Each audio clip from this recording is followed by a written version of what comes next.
The March 16th, 2021 workshop meeting of the Southern Shores Town Council is now in session. Please join me in the Pledge of Allegiance.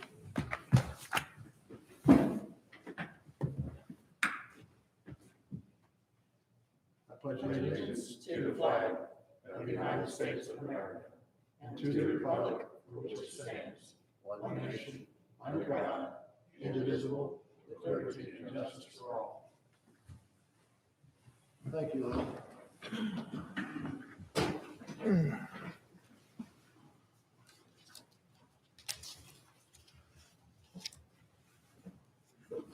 Please join me at this time, a moment of silence. Thank you.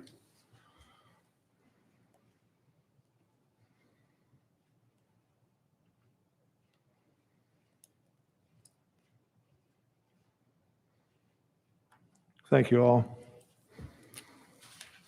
Council, I make a motion to approve the this morning's agenda. Do I have a second? May I make an amendment to the agenda? Sure.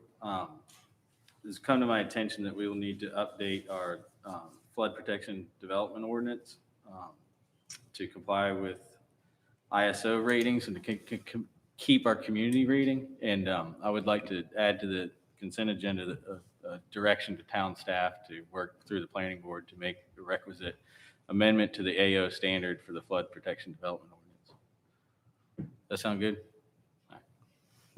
Where are we putting that? There's not a consent agenda. You said there, It can't be added to the consent agenda, You just add it as an agenda. or we just add it to the agenda. Either one's fine by me. I was trying to make it fast. Add it to the agenda, because You want to add to the agenda of that item, right? Yep. Would you state that again for me? I would like to add to the agenda ahead of item 3 that consideration to direct staff to amend the flood development protection ordinance to comply with ISO standards for the AO flood zone. I'll second. Thank you, Elizabeth. Mhm. Any questions, council? Any more comment? I have questions, but I'll wait till we get to that item. So at this time, I just need a vote, a call for the vote. All in favor of Matt's amendment to the agenda, indicate by saying aye. Aye. Thank you, Matt. Motion's been approved to add that item, Sheila. Got it. At this time, I'll open general public comment. Don't expect to hear anybody, but you never know. We'll close that. At this time, I'll call on our town manager for his presentation. Do you want to tackle that We got this- agenda amendment first? we got this amendment in there first. I'm sorry, you threw me off there. Yeah, I apologize, Tom. The, You want to handle that amendment as the first item of business? yeah, I don't think it'll take that long. But I would like to make the motion to go ahead and direct staff to modify the flood protection development ordinance to modify specifically the AO flood zone standard to include a language to include a freeboard to bring us in compliance with the ISO standard. We currently do not have language for that, and we will lose our community insurance rating to the detriment of almost 15% reduction in insurance rates if we don't include this. So I would like to direct staff to make that inclusion. Is that a motion? That's a motion. I'll second it. Any discussion? Oh, sorry. So, I got it. Any discussion on that, council, at all? so my understanding is staff will develop the language? Yes, and then- I and then- believe they've already worked to develop the language based upon guidance with ISO. I think Planning Director West can handle it a little, or explain that. But it's a simple change, and you could argue about the point of the change, but it's a simple change that impacts very few number of properties, but it allows us to keep our insurance rating at, what are we, level 6, class 6, which is almost a 20% reduction in your insurance premium. If we don't make this change, we run the risk of being retrograded to a class 8, which is a 5% reduction. Okay. And then it would be forwarded to the planning board for their review and approval, and then Come back come to to us. us. Got it. Thank you. This would be a town code or a zoning text amendment. My only question is, how did this hit our radar screen today? It hit our radar, or hit Wes's radar screen last week at some point. he was notified by ISO during their review period. I think he had some back. I'll let Wes answer. Okay. Yes, sir. Good morning, Mayor, members of council.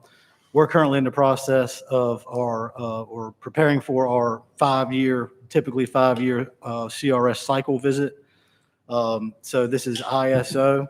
And she had reviewed, or the representative had reviewed our flood damage prevention ordinance, which, as you recall, we updated last year along with the new maps. Right. And she said after reading it, there's one section in our AO flood zone language that does not work well with some new CRS requirements that became effective in January of this year, which, long story short, basically says that in order to be eligible to have a Class 8 rating or better, you have to have a minimum 1-foot freeboard in all of your flood zones. And the way our A zone language reads right now, that would not work out if the regulatory flood protection elevation was, let's say, 7.5. So it's a simple fix, and it will have to go to the planning board, although it is a town code amendment. But since it's the flood ordinance, that's part of their responsibilities. So it will go to them first, and I anticipate having that to them for their April meeting, and then having this changed to y'all in May.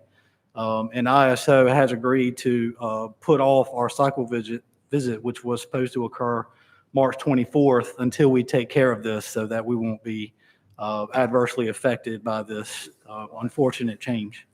Does this affect all properties in an AO zone or, The change would affect all properties in the AO zone.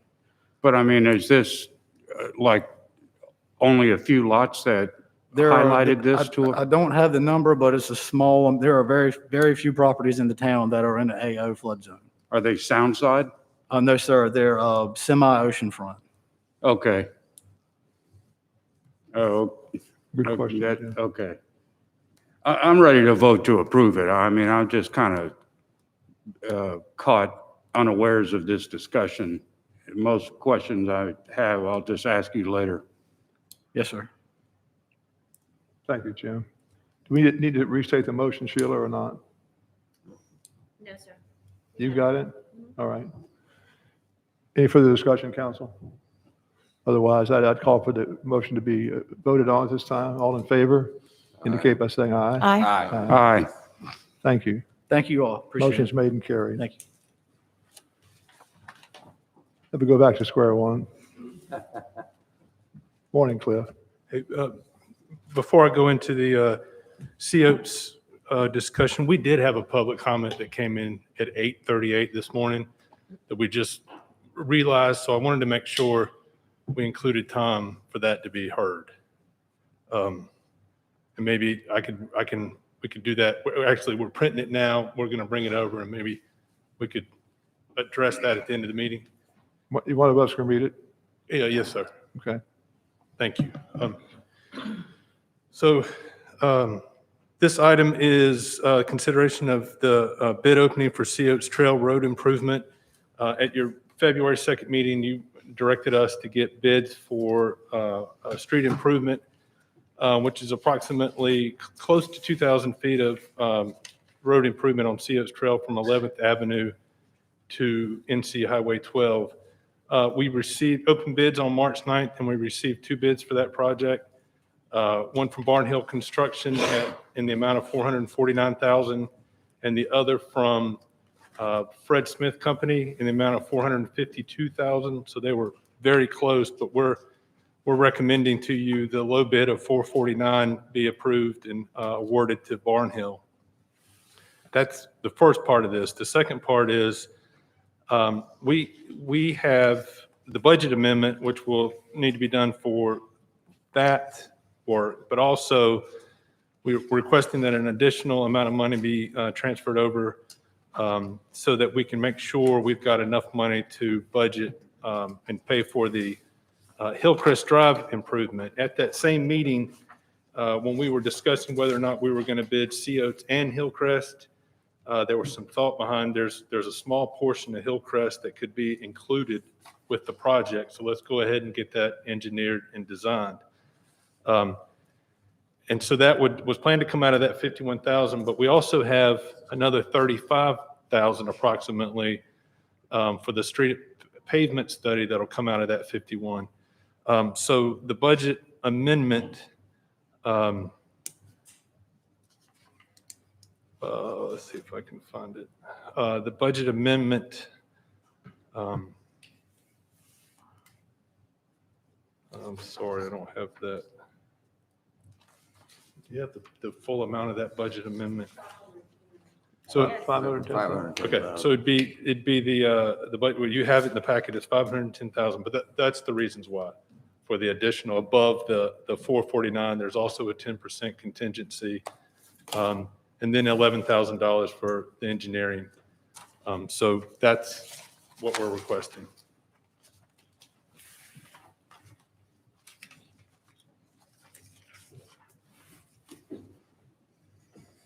I'd like to make a motion to authorize the town manager to enter into a contract with Barnhill Construction Company plus a 10% contingency and approve the associated budget amendment, which includes the engineering design for a portion of Hillcrest Drive. I'll second the motion. Thank you, Jim. Any further discussion, council? I just got one question for Cliff. Do you feel comfortable that we're getting competitive bids between these two asphalt pavers Yes, sir. companies? Yes, it's been interesting since Fred Smith first came. I think Barnhill's been winning a lot of these contracts recently. And I know, Fred Smith's probably trying to get acclimated in their bidding, but these are extremely close bids, which I think lends itself to the how competitive things are. And it's right in line with what our town engineer estimated, maybe a little below. Okay, because I think Barnhill's been kind of dominating the scene out here on the Outer Banks recently. Here recently, yes, sir. Well, I think that's been since, What's that? I think that activity has started because of the change between Smith acquiring RPC and their. Yes, and And that that's- takes time for that That's culture to change. specifically what I'm speaking to with the new ownership of RPC. Yeah. But it looks like the market is shaking out a little bit. I mean, getting from what Wes said, Yeah. Cliff just said, it's getting more competitive. Unfortunately, we don't have a We big don't have number control of over that. asphalt contractors in town here. Where does the asphalt come from now? Do you know? I believe Barnhill gets theirs from Elizabeth City. Okay, so that asphalt plant up in Kitty Hawk is not, I don't think Barnhill gets. No, that's not, That that's was RPC's. RPC's plant. right. Rose Brothers probably. So produced it. Rose Brothers has that now. Yeah. Okay. I think they purchased all the physical plant. Yeah, they did. All right, well, that's neither here nor there on approving of But this. anyhow, I have a question. Yes, ma'am. On the pavement condition study, has that contract been No, let yet? No, we received the scope last week. Staff's reviewed that, and we have a meeting with the low bidder on that, or the lowest, the selected engineer for that project. Sometime this week, we're trying to schedule that. So we're working on that scope, but it'll fall under that amount of money, that 35,000. Okay. And you anticipate their report getting back to us sometime in June? Is Yes, that- ma'am. Okay, By probably the latter part of June. okay. Thank you. Yes, ma'am. Okay, council, we have a motion on the floor to award the contract for the CO's trail improvements and also a budget amendment to cover that cost as well as some additional work on Hillcrest. Have a motion and a second. All in favor indicate by saying aye. all right. Aye. Aye. Motion is made and carried unanimously. Now, at this time, I'll turn the meeting over to our town manager for his proposed budget discussion. Okay, thank you. We provided in your packet a pretty lengthy presentation about the present position and where we find ourselves in planning for the next year's annual budget. I'm not going to go through every single one of these slides. I think you've seen them, and I can answer any questions about these. But what it's meant to do is kind of give you first a recognition of where we presently are with our budget. We have, at this time, we've taken in the department requests. I have not made I've met with the department heads about the request, but I haven't made any managers' cuts or reductions, so that will still need to take place. You can see in here what we're estimating for both revenues and expenses, and we do have a shortfall at this time that we're going to have to make up. And so really what I wanted to try and get was some direction from you all as to kind of your tolerance or your, how much of that gap you're willing to allow us to use fund balance. We have some pretty major things in the coming budget that affect that gap. And things that we need direction on. We know that part of that gap is we have the full debt payment on the fire department. Of course, last year, everyone reduced their budgets and kind of did the bare minimum, which was the right decision at that time. But we do have some catch up that we're hoping to get in next year's budget. So we have about $400 and some thousand more planned for street improvements than we did in the current fiscal year. We've got, and the way we plan for that is, it's going to be really difficult with June being the time and when we get those results back. We've kind of earmarked about $1 million in street improvements with the idea of hopefully being able to fund $10 million worth of projects over a 10-year period. So we've kind of earmarked that. We've got obviously the beach nourishment, MSD, you got the public hearing tonight, but any tax increase, the town-wide tax increase of that, for that portion of the beach nourishment project, it'll have an impact on our budget. And again, there's only, town doesn't traditionally raise taxes and hasn't in at least 8 years. Extremely conservative and I think a great financial position. And so raising taxes isn't something I know you ever take lightly. And that's a difficult decision. So raising it for beach nourishment as well as raising it for some of these other projects and things that we need to address that have kind of been pushed aside is part of the consideration. And then also we have back in February, you heard you had a pay study that was presented to you. And at that time, again, the right decision because of the pandemic and concern about whether or not that could be incorporated in this year's budget. That decision was postponed until next. So we have that as a recommendation to you as well. So I think, again, the things that we could potentially see affecting us as a tax increase or the use of fund balance, as well as cutting some of these department requested. We're about $1.1 million short in a gap right now. And again, 400,000 of that could be attributed to streets. 314,000 of that is the full service of the fire department debt. The pay study is around anywhere from, depending on which route or philosophy we accept, is somewhere around 80 to 85,000. And then, of course, transferring funds into the capital reserve fund. We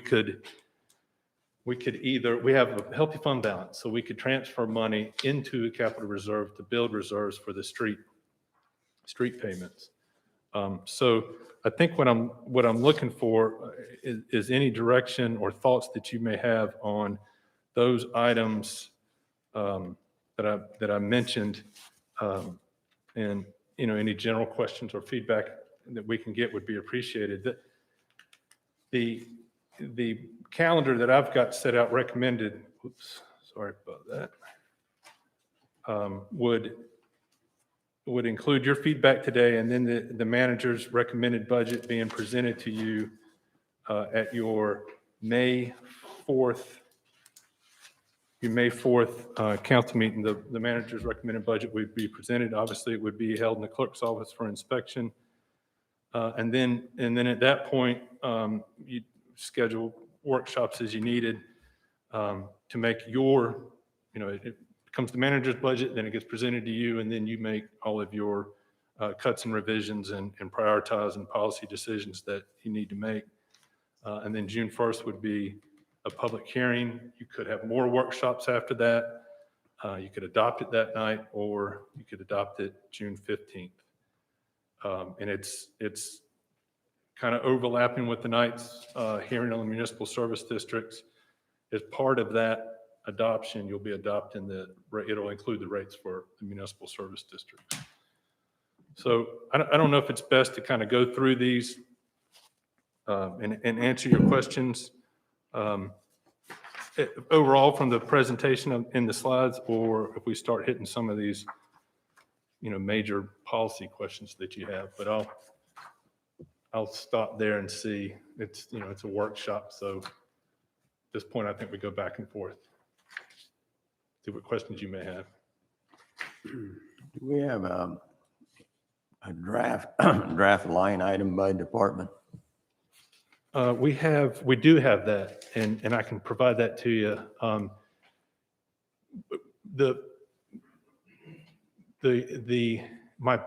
I guess my plan or what I would do would be to present you, once that manager's recommended budget is complete, then present to you that line item budget.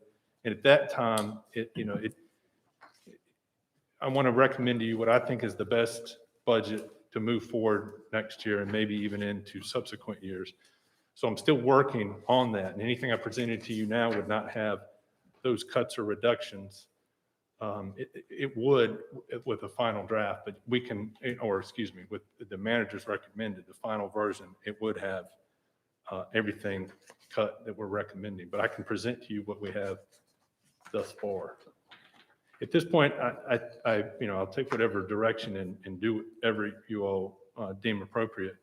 But I think we were looking for kind of the overall, what your priorities are in helping me to present the manager's recommended budget. What kind of tax increase are we willing, if at all, for the general fund? We have enough fund balance probably to go another year. How much of the pay study are we willing to implement? Are we on the right track with the capital improvements? That's, I think, the direction we were looking for. In your 2022 department request for streets, bridges, and canals, is there any CRF contribution in that number, the 1.2? Yes, sir. What is CRF? Capital Reserve Fund? Okay. It didn't look like it, but that's just capital projects plus the operation of that department, correct? Okay. You're here? The 1,245,416? Yes, sir. That's right. Okay. So the 800,000 delta doesn't have any unassigned fund balance placement thus far? That's right. Okay. That's right. Well, you've noted that this year's proposed budget, where expenditures outweigh revenues coming in, being an unsustainable process. To that end, I'd like to just throw out for conversation purposes the idea that if we have to go ahead into the unassigned balance this year to make the budget, okay, but we're going to have to have some very hard discussions up here about taxes, both for the MSD and to address that unsustainable process here.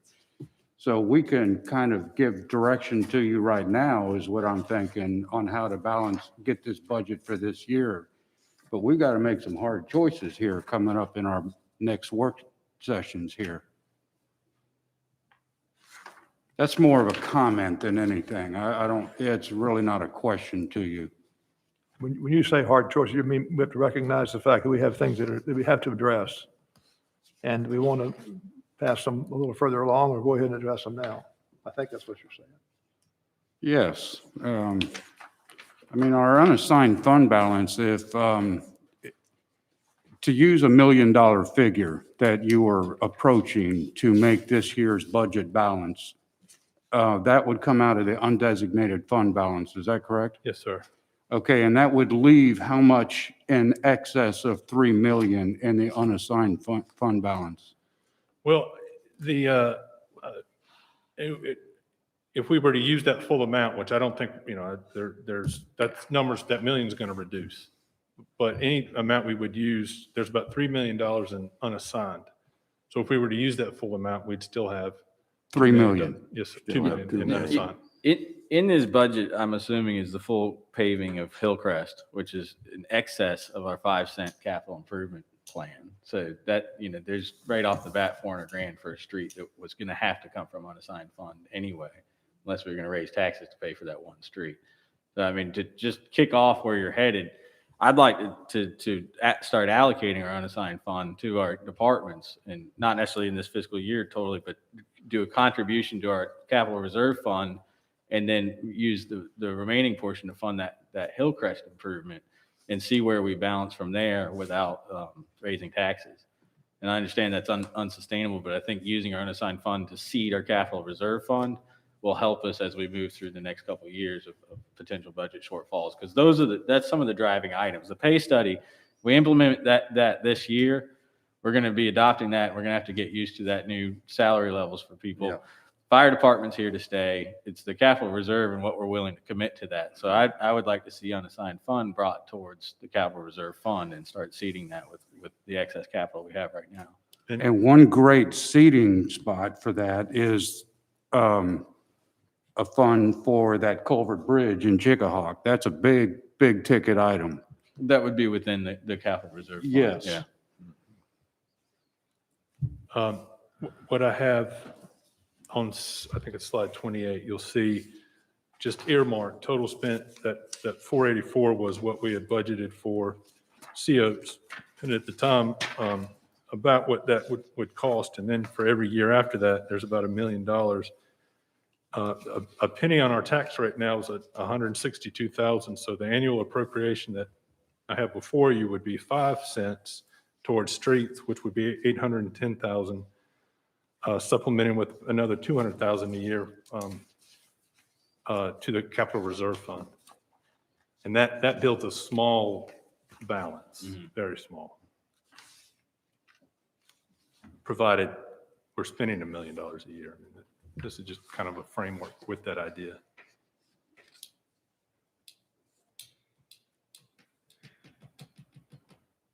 Yeah, I think what is a penny is 100, just a little under 163,000. That's right.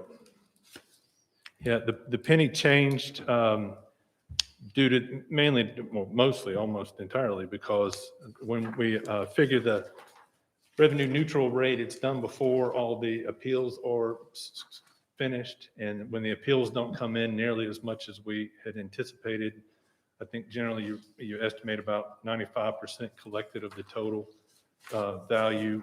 It's greater than that, so the penny has gone up to 162,000.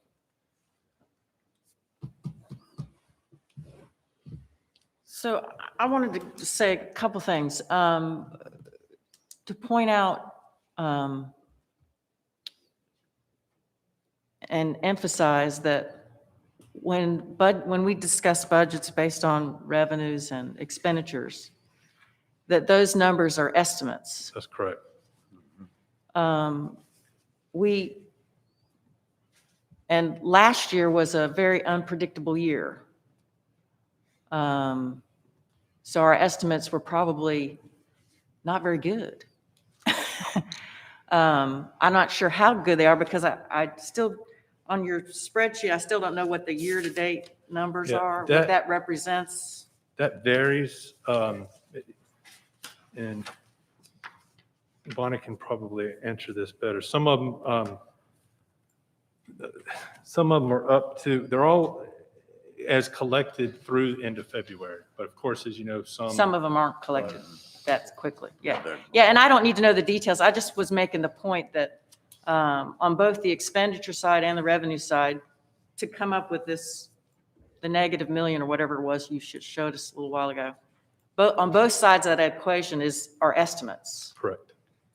We do the best we can, but we're projecting out months into the future and just trying to make our best guess.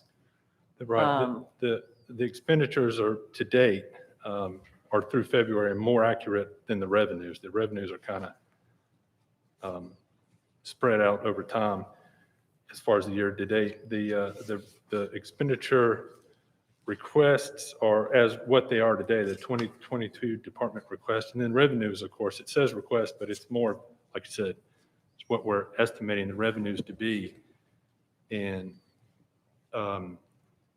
you can see, I think you pointed this out, the occupancy from what we actually adopted and what we're going to collect is going to exceed what we adopted.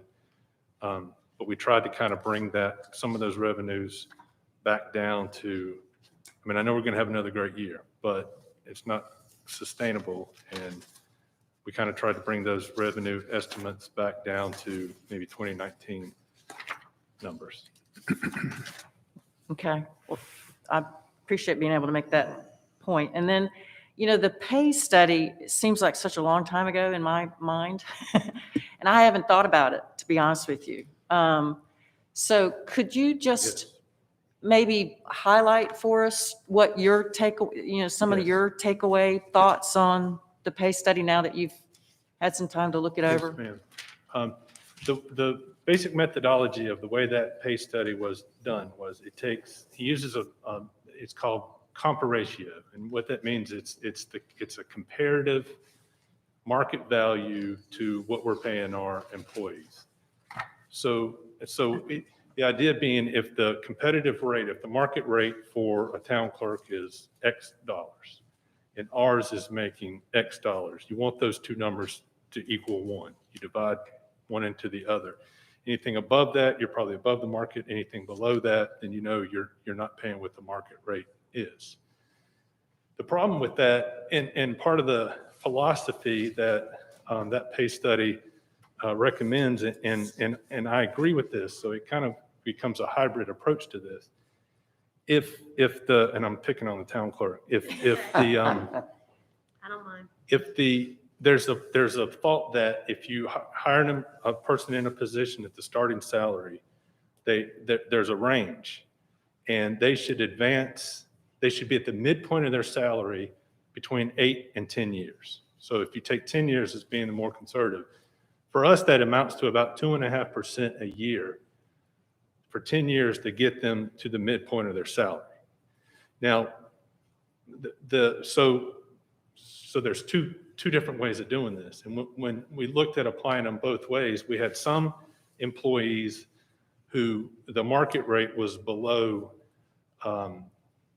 or their market rate was below what their years in service were. So if we hired them and moved them along, if you went that route, they'd be at a higher recommended salary than what the pay study recommended.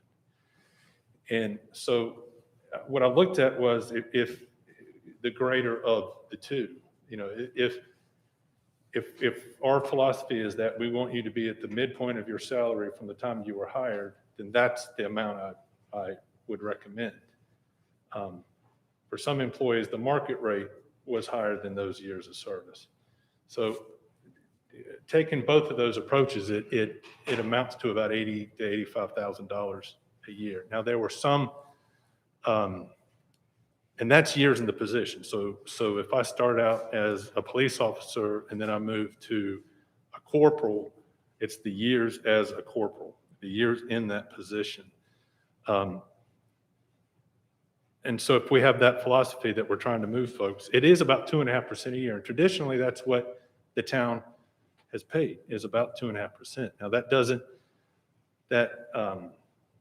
doesn't include, that's the amount. That's the amount of the raise, be it COLA, step increase, whatever you want to call it. That's the amount. Now, the other part of this that we're recommending is if you have two police officers that are both hired on the same day, starting salary, by year 10, they should both be at the midpoint. But there should be, if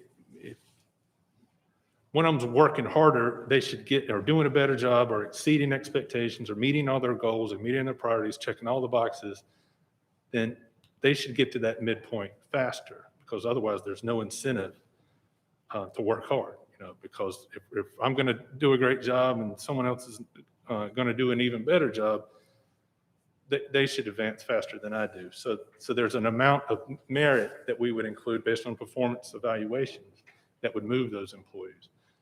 And that's not figured into what we're recommending next fiscal year. What we're recommending is to get the salaries straight. There's some adjustments to the grades. We had about 3 employees that were the market of their position would move them to a different grade. There's about 3 of those that I think make sense. And let's see what else. There's some we've had some changes in the job descriptions. We need to update those job descriptions. That would be part of this as well.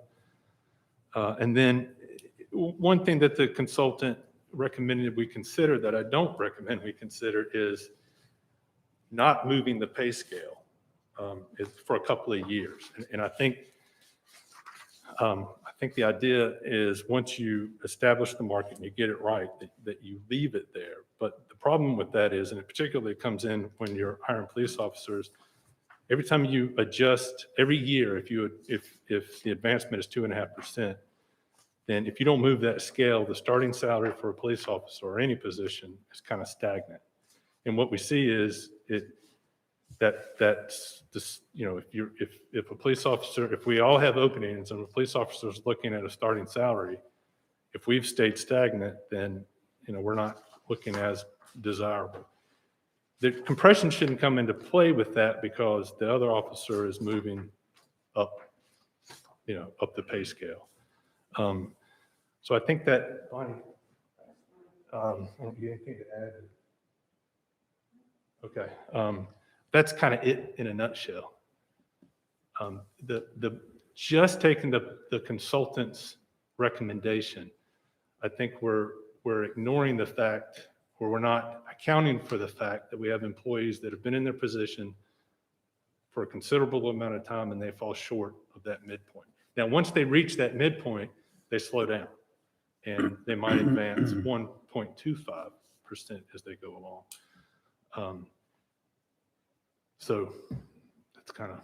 So just one follow-up question. I think I understood you to say you're not trying to address the merit increase part of the potential plan yet, but you'd like to get there. Yes, Is that correct. what you're telling us? Okay. Yes, ma'am. And the way I'd recommend doing that is we would, at budget time, we would have all of our evaluations done. And not everyone's going to get merit. Not everyone should get merit. If everyone does, then something's wrong with the merit program. But we would do our evaluations and be able to budget that amount. No one would ever get more than a 5% increase in 1 year. Add it all up, nobody would get, that would be the max.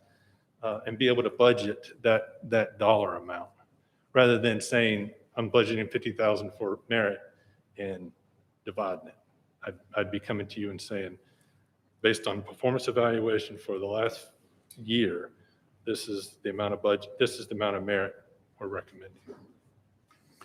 During Thanks. our last budget negotiations, because of this COVID world, we kind of downplayed the normal process. So are we going to try and do a 2-year catch-up, or are we catching up in one fell swoop? That's a good, there are some, the other thing I left out about that pay, there's some pretty big market adjustments. And I'd recommend capping any adjustment at 15% for any one position. Now, we could implement that over a 2-year period. So we could, and I don't want to say, if it's $80,000, we do 40 this year and 40 next year, because it may not make sense to give someone, half of a $1,500 increase, maybe it does, but we could implement it over a 2-year. The one thing we're also recommending in this budget is we didn't, and Bonnie, help me with this now. We didn't move our pay scale in the current fiscal year. So we're kind of a year behind what we normally would be. So this would give us the opportunity, if that's what you're asking, this would give us the opportunity to move those starting salaries And get it to back on what they would track. have been had there not been a pandemic. Okay. But the budget you're presenting right now does not get them back on track It yet. does. It does. Yeah. the only- It does. It does. Okay. Okay. The only thing that I'm not recommending or haven't budgeted with this coming year would be the merit. I'm That sorry. that may be partly because of Policy. how much is too much. I mean, Yeah. it's a big budget amount. I mean, $85,000 is a large budget amount. Yeah. And it does bring everybody to July 1, 2021, what it should be. Okay. And then, but the So- merit would be applied then. So they may be seeing a little bit more of a bump this year than what they would normally on a year to year, but then everything will be back on track starting Right. next year. Yeah. In theory. And there are some that would get, in this either route, if you would do the market or to do the years in service, there would be no adjustment. And for those employees, we're recommending what the CPI was in January, which is a 1.4%, basically the COLA, which is an increase of 1.4. And the reason I ask these questions is because I think we up here understand this, but when the public sees like this much larger increase in town staff salaries and everything, that's the reason, is because we cut their stuff last year. Good morning. So basically what these numbers represent, what Cliff and I have been working on is, so there are a few employees who are getting a pretty big bump for the years of service that they have been in, but have not been compensated according to the pay study. But those numbers are not full, all those numbers are not in the budget. So these numbers are work in progress. These do not reflect the 1.4%. I think there were 4 employees who were recommended that they didn't need an increase because they were where they were supposed to be in the pay scale. So if we're going to do, the full amount, I think with the benefits, because you have to do the amount plus the FICA plus the retirement, it would be about $95,000 to do it all this year. These numbers do not reflect all of that 95,000. So some of them are only half of the amount, trying to do it over 2 years, if the council wants to do it this year. So what we did was the pay study had recommended our pay scale to increase slightly this year, but we did not do that. So I took that pay scale and increased it by 2.5%, because what I did was I also took all of Dare County employees and put us in there as to where we were, to make sure, because there's 2 other towns who are getting pay studies done right now too, to make sure that we are comparative as far as trying to bring someone on, retain the employee, that sort of thing. Okay. So to answer your question, Jim, that's exactly what we have done. So this year, we have increased them by 2.5% over what was recommended last year. So that keeps us where we need to be going forward. And then those employees, like Cliff was saying, that were not recommended for an increase of some sort, will get a 1.4 because that was a CPI number as of January. Okay. So to answer your question, these that you're seeing right now do not reflect the full amount of the pay study, but it reflects most of it. Okay. It reflects about 85,000 of it. No, sir, not that much, because there's 2 positions that were recommended a substantial increase, and we only budgeted half of that for this year. Okay. And then if we were to just do a COI increase for staff and no pay study implementation, do you have a dollar value for that? Last year was around 60 grand. Yeah, I want to say with the 2.5, 65,000. yeah, 2.5% by the time you the amount plus the retirement that's probably pretty close. That's another thing to consider. I mean, our normal procedure would have probably increased our budget by close to 60,000 to begin with, without the implementation of the pay Right. study. Is that a fair statement? If we were doing our Say that cost, again? if we're adding a normal cost of living increase It would increase this, or it would Yes, increase the sir. budget by approximately 60,000. Yes, sir. And what is really what I want the council to understand, what is really driving that number, is the North Carolina State Retirement System. We, the town, have no say-so over that amount. So our amount currently is 10.2% for general employees, 10.95% for law enforcement officers, and it increases every year. When I first started, that number was about 6 something. So I've had to budget like 12% for police and 11 because I don't know, haven't given us the numbers yet. Yeah. That is a big number, but we have no control over that number. They tell us what we have to pay. Bonnie, do you have, you mentioned 2 other towns, I think, doing pay studies. Do you have any idea when those might be It's made Nags available? Head and Duck, and one's April and one's May. Okay. It's Duck and Nags Head. Did they use the same consultant or a No, different? ma'am. They used a different one, Okay. consultant than what we did. And that consultant doesn't do the comp ratio. She does more just comparing to other, Dare County municipalities and coastal towns and that sort of thing. So we could get those results for a quick overview before we actually have to make a final decision on our next I think so, budget? yes, ma'am. I think Cliff has already reached out to those managers for that. Okay. Any Just other one, questions? one quick thing. Yes. As I understood it, you're taking, hypothetical example would be somebody who's been underpaid significantly according to the pay study for 3 or 4 or 5 years. To get that person up to where they should be would be a pretty good chunk of money. Mhm. You're going to spread that over a year or 2 years in order to get it back where These he's, numbers have bringing everyone to where they should be, except for 2 employees. It's only giving them half of what they're due. And like 4 employees, 1.4%. Those are the only numbers that are not included in the numbers that you're seeing right now. So it brings everybody else to where they should be. okay, thank you. Yes, sir. Any other questions? Is there in those pay scale grades, is there a maximum that a person could get to and that's where they stop? Yes, sir, but remember, like Cliff was saying, so there is a minimum and a maximum, and ideally between 8 and 10 years, the employee should be at the midpoint of such grade. But when you do a 2.5 or whatever the adjustment is for the year for your employees, you have to do the scale too, or otherwise, when your employee gets to the maximum, they'll never get an increase. Yeah, that's what I was So you thinking have of. to keep increasing the scale so that you don't have compression on Yeah. either end of the scale. So the scale has to each year Correct, move. correct. So the minimum Now- increases by 2.5 and the maximum increases by 2.5. Okay. Right. And we hadn't been moving No, that. we have been doing that. But I think, Cliff can correct me if I'm wrong, but what I see in looking at the pay study numbers, we have been pretty much on track by giving a cost of living adjustment every year, which means everyone gets something.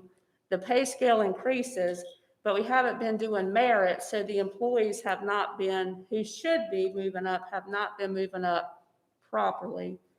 So there's a little bit of compression on the, between the beginning and midpoint side of it. Do you agree, Cliff? Okay. I have one other quick question, and since Cliff has been picking on the town clerk, I'll use the town clerk as an example also. If she left her job for whatever reason, and we had to hire a new town clerk, and we got somebody with previous town clerk experience in the governmental systems out here, where do they fall as a new hire? At the minimum, or based on, say, 10 years of experience in that kind of job? Well, ideally, it's up to the department head to make the recommendation to the manager who approves that. So to answer your question, because this has actually happened, not with the town clerk, thank goodness, but with the police department, when we have brought someone in who has many years of service as a police officer. We're not going to start them at the minimum because, we have to make it, look good for them Yes, to yes. leave where they're coming from to come to us. So, and that's another thing. Some employees such as that, Jim, have had a bump on the front end is what we would say. So they got, a larger increase. Instead of starting at 40, we would bring them in at 50. So of course, they're going to move up a little bit quicker, than someone straight out of BLET. Okay. So, but the town, that lies with the town manager and of course, what's within the budget as far as salaries for that year. If we wanted to bring someone that had a lot of experience, that was the best candidate for the position, and we didn't have that much in, then the town manager would have to come to the council and ask for more money to pay the salary that we needed. So you have the flexibility to hire good people Yes, and sir. you're not constrained. You're not putting a straitjacket there. No, sir. And Okay. and also by what we've done, our pay scale is where it needs to be. We're about in the middle Okay. of all 6 towns.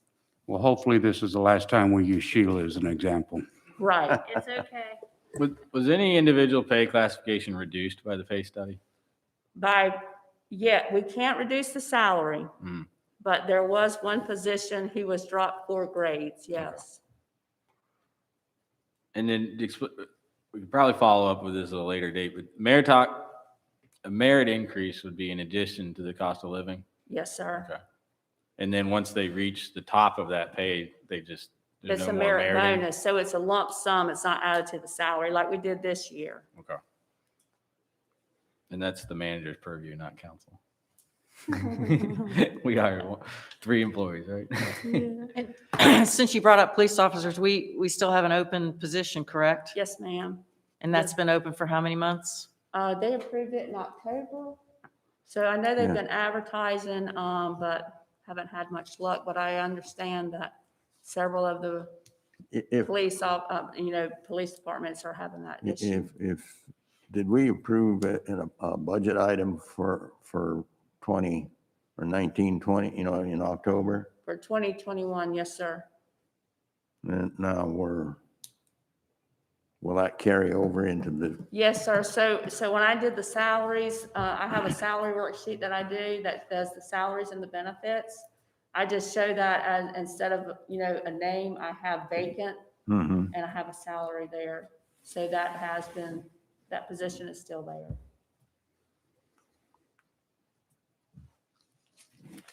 Any other questions? Good idea. Thank Thank you, Bonnie. This Cliff, would may you be- mind if we take a little bit of a recess, say 10 minutes? Okay. All right. Council, 10-minute recess. Back here at 5 after. That clock's actually wrong. uh, It's 7 till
Meeting is reconvened. Thank you.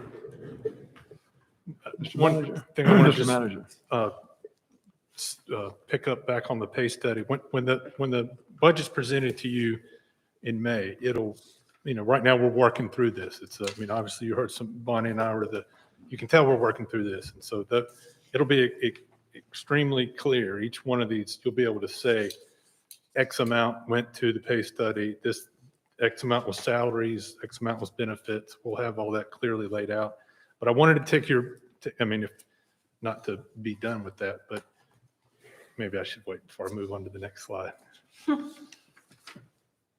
need to clarify one other thing. I'm good. You can go. The gap right now where we are, Here we go. I was looking at an old slide when I had that $1 million figure. This is more since then. We're at about 822 and that gap will be reduced even more. So that's kind of where I'm working from, is that $822,000. And the reasons for that increase are all listed off on the left there. And I guess, I think we could do this without a tax increase this year, but we have some things that are growing taxes haven't increased, and that's a great thing, except you start to get behind. Mhm. Pandemic set us behind in some of these things that we're trying to catch up with. So if I were to be able to balance next year, there'll be a beach nourishment tax increase. That I just want you to be mindful of whatever you raise it for beach nourishment. I may be standing before you a year from now, adding to that amount, because the use of fund balance to continue to manage this gap is just unsustainable. Yeah, you can't do it. So I guess maybe that's where I'm coming But from. I think philosophically, unassigned fund balance is excess revenue. Excess revenue is excess taxes. So these are excess taxes from previous years that weren't expended based upon budget allocation. So if we use our unassigned fund balance to both seed our capital improvements and balance our budget as we edge towards tax increases in the future, we are reapplying taxes we've already taken from people and not expended in that fiscal year. So it's not a subsidy of a tax increase, but it's reapplying money that we've already collected that wasn't expended. So Right. philosophically, it's unsustainable, but I'm comfortable moving forward as we tiptoe to readjust our budget to realities on the ground, if that makes sense to council, using unassigned funds. Up until that last sentence, it made sense. Well, we've got things that, before I was a council member, there's fire station debt, there's a larger capital improvement needs, cost of living increases for staff. There are hard increases into a municipal budget that the current tax rate doesn't take into account paying for those. It was always trying to figure it out. We need to make a plan to pay for those, and that probably means a greater revenue source for us. But to get there, we have this unassigned fund balance, which was excess taxes collected in the past. And I'd like to use that to offset our tax increases for our citizens moving forward. I would want to clarify your use of the words excess taxes. There's no clarification. That's I what it think, is. I think what you're trying to say is that that expected or projected revenues exceeded projected expenditures. Yes, no, you're fair. But the bottom line is, as a municipal government, you don't want to continually be collecting greater revenue than your expenditures. Because that means there's an excess tax in place. So as we're going forward, we've collected that much. Now, the staff have done a fantastic job running their operations under budget, but you set your tax rate based upon a realistic budget expenditure. Or you could argue that you were insufficiently funding on the expenditure side. You could argue that you're That's probably fair. insufficiently spending on Yeah. capital improvements, I think that's fair. planning for future capital. Yeah, we weren't, the money improvements. wasn't being spent. There wasn't a plan, and yes, Yeah. I think that's fair, Elizabeth. I would Okay. agree with that. Okay, But We're insufficiently funding our expenditures. okay, I like that. okay. well, one side of the town was being managed properly, but we pay for it on the other side. Yeah. And yet Exactly. one of the other sides of that is because we haven't had a tax increase, our shared revenue, which is a source of income Continues for to us, dry up. is yes. continued to drop. Continue to reduce, that's right. Yeah. That we're not helping ourselves by Yeah. trying to be as frugal as we've been. Yeah, you didn't get, you got penalized for being efficient. So, Cliff, I don't want to cut off if you want to keep furthering your presentation, but just from what you've just said, if you feel that we can balance this without a tax increase this year, aside from beach nourishment potentially, and we can also contribute to our capital reserve fund, that would be my suggestion or implication for council. I think the second part of that conversation is to make sure all is included of our priorities for this year. And we can touch on the pay study real briefly, but there's a couple other items I think we need to discuss that may or may not be included currently. I think the biggest one is seasonal traffic, but going to the pay study, if you have a plan to phase it, I'd be okay with that. If you wanted to go ahead and do it this year, I'd be okay. I mean, it's really just pulling off the Band-Aid one year or doing a little bit over 2 years. So if you can make it happen this year, I don't think I personally would have an issue implementing whatever you recommend. I think from a perception standpoint, if you do it, if we do it at once, they just see this big number. Yeah. Where if we, I don't see the did numbers. part of it this year, yeah, well, Yeah.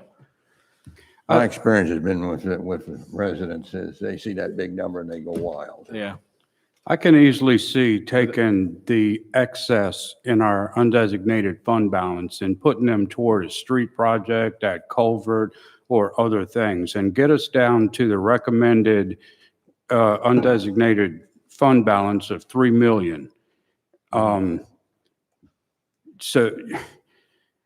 But I still think that it's inevitable that we're going to have to talk about a tax increase beyond that which we would be assigning to the MSD in relation to beach renourishment, because, we just got inflation that keeps hitting us. We've got other things that we need.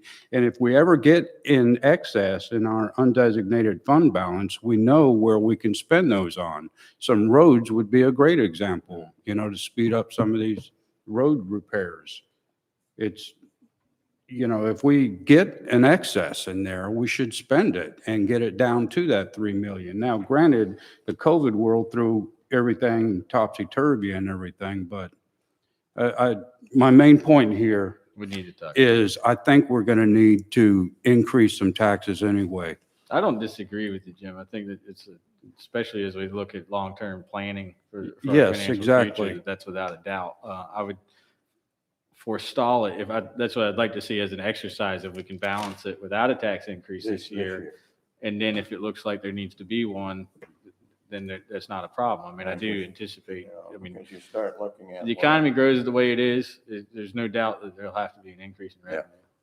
And because everything, prices are increasing. For whatever you do, and The fuel costs for the police you got an department example with increasing. lumber It's just- prices. To think But- it could be static at 2011 levels is not, it's just not One realistic. thing that I've also thought about is the fire service debt. That could be included in a tax increase discussion. 1 cent for every property in town, just to be able to pay off that debt. That's a huge chunk of change to be coming out of I think it's like any budget. two and a That's quarter right. cents just to pay the debt service. Yeah, I hadn't done that math, but yes. So- That doesn't take hard, because a penny right now is at 162,852. That's like 370, isn't it? And then if Yeah, you it's hit- in if the you hit- 300 range. Yeah, well, that's what I'm saying. Then you start saying, okay, 2 cents, what's that number? And Mhm. 3, 4 gets you up to 651,000. That fire department But- debt service alone is, it's 360, 380 per year? 314. 2 cents. 314, So 2 okay. cents would overfund it. So that's 2 cents right there. Yep. Anyway, I don't disagree with you, Jim. I don't like monumental change. I like incremental change.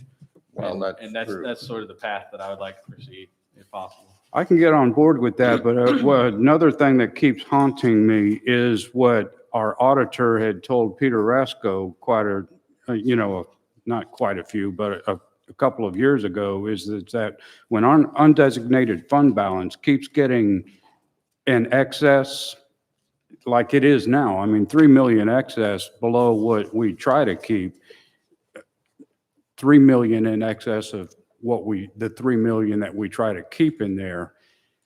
The auditor said that we need to consider reducing taxes or giving this, Or as Elizabeth said, we've been underfunding our yes. expenditure obligations. We which I got think it. is a better way to phrase it. I mean, we can't just, well, anyway, I've said enough. I'm with you. Yeah. We got into that boat once before, and what we did to get it down was we paid off all the police department vehicles, and that got us down where we were.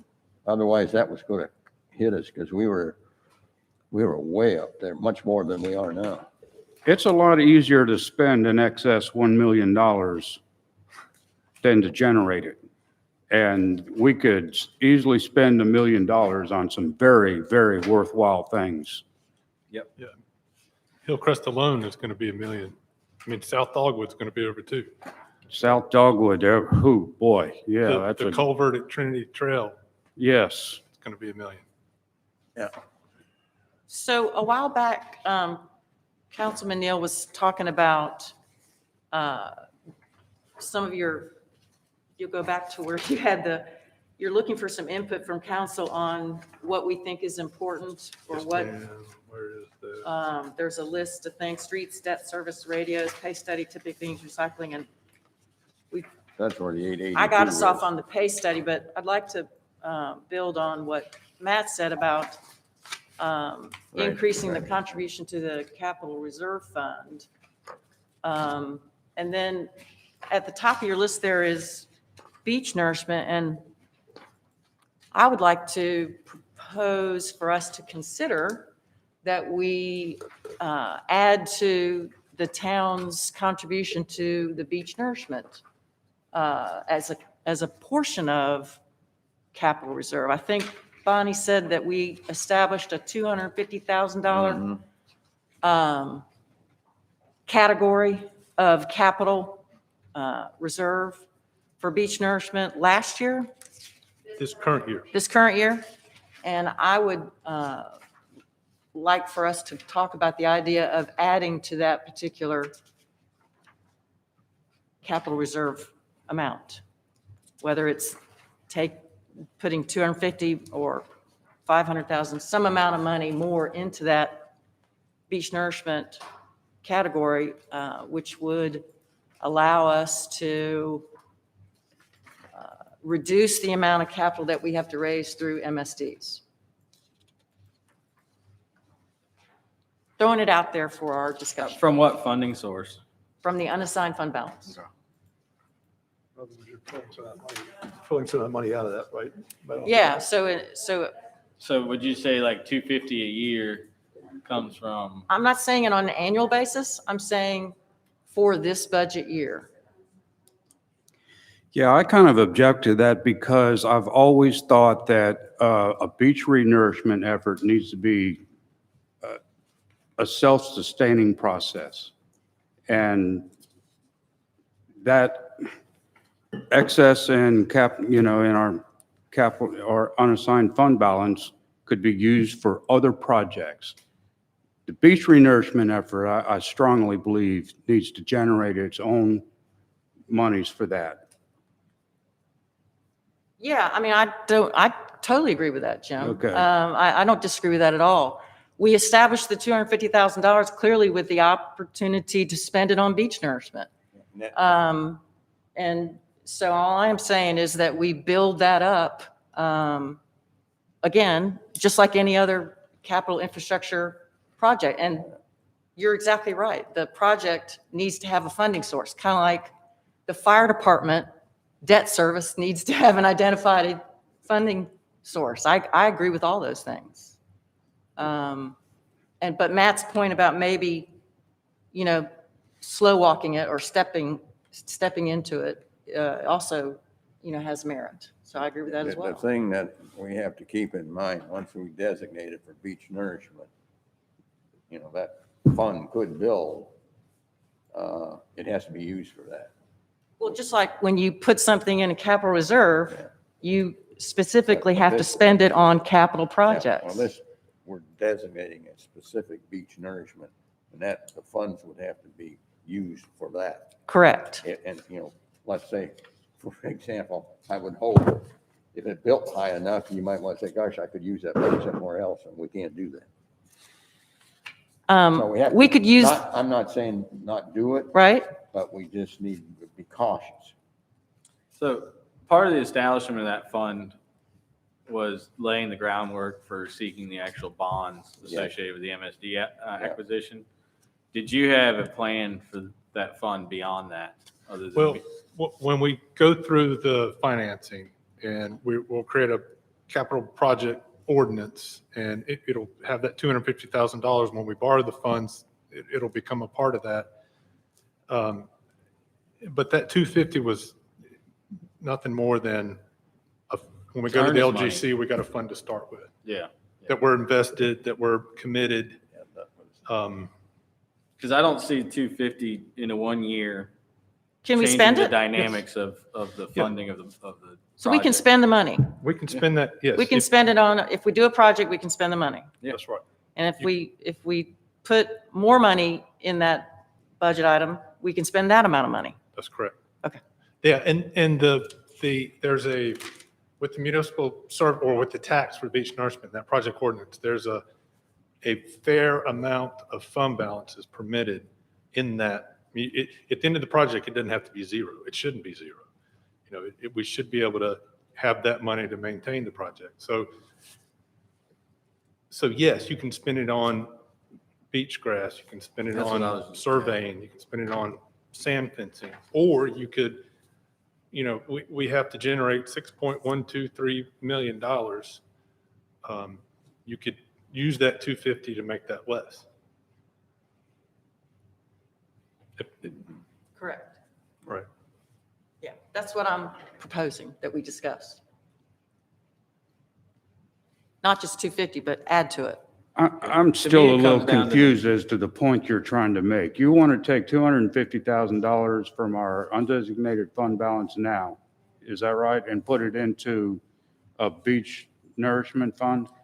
So we already have a beach nourishment fund established, Okay, an item, a 250,000. budget item, In capital reserve. line item. It's a portion of the capital reserve. okay. And all I'm suggesting is that we add to that and that we have the option to spend it in order to reduce the amount of money that we have to borrow. Is that the right term? Yes. Well, I think To, we would borrow the same amount. We would just have, if you were to contribute $1 million out of fund balance to It's the that, taxes we levy. the taxes would be less. We'd have to generate less revenue to pay it back. that's what I'm trying to do. I'm trying Okay, to, I'm and- trying to have to. It's a very loaded suggestion because we could say, well, let's pay 3 million of the debt service to beach nourishment out of unassigned fund, and we'll only levy taxes for the additional 3 million. We could say, let's contribute 200,000 to the beach reserve fund, and we'll still levy taxes based upon the MSD concept we've arrived at. Those are very extreme examples of which direction to go. So Mhm. 250 alters the funding scheme for beach nourishment. Almost makes no difference. If we contribute 3 million and paid half of the debt up front, that's a major different tax levy. So I'm trying to ferret out where you're headed with that, I guess is, Yeah, and Well, I'm, neither of those options. okay. Neither I'm of those still extremes. objecting to that just simply because the beach renourishment needs to be a self-sustaining effort. And that $250,000 that you're proposing, that could go toward a lump sum on the principal of the fire station. Or it could go, which would reduce our taxes later, down the road or whatever. To some degree, it's an accounting labeling because whatever's spent from unassigned fund in the general fund and versus whatever's spent on beach nourishment, the funding sources are all similar. and the same. So we're just relabeling where the sources are and where it's coming from.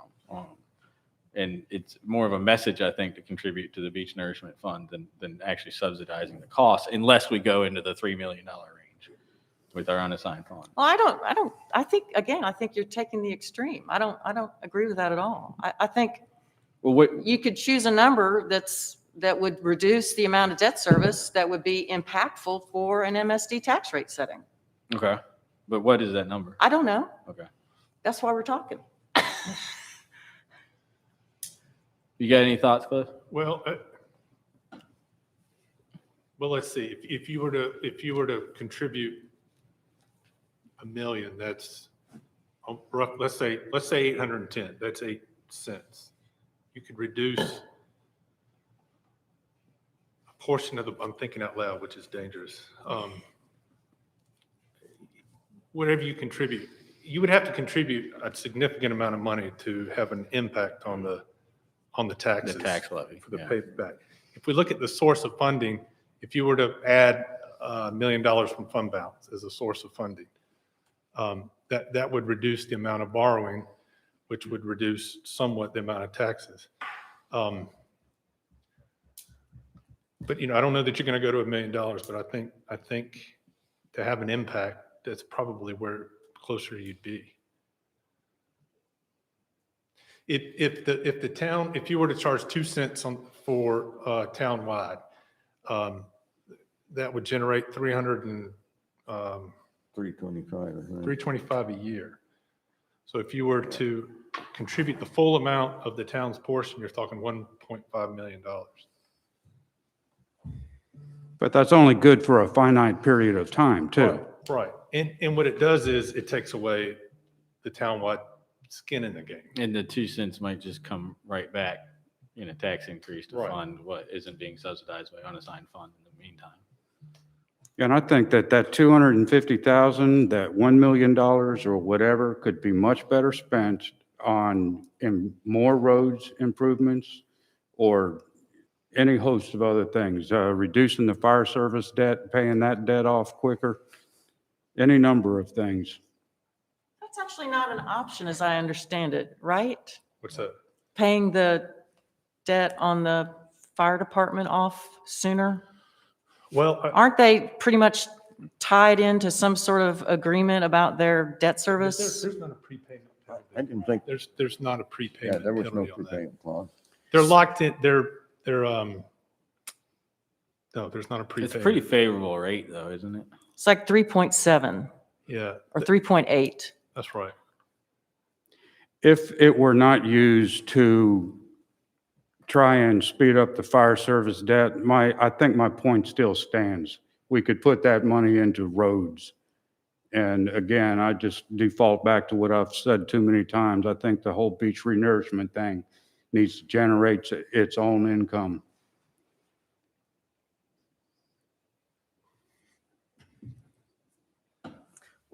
Well, we all have this page in our packet, called council requested direction, and we've stalled on use of unassigned fund balance.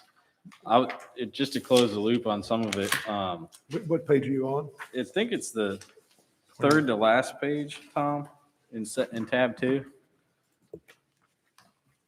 It's got a blue header. 37. Slide number Council 37. requested Yeah, direction. council real well. We got hung up on reserve cap. And unassigned. just put an asterisk next to beach nourishment and use of unassigned fund balance. Let's try to knock some of these things out real quick. Pay study implementation, what would the consensus of council to give Cliff some direction on that? 15. Matt, I just figured out, just so y'all know,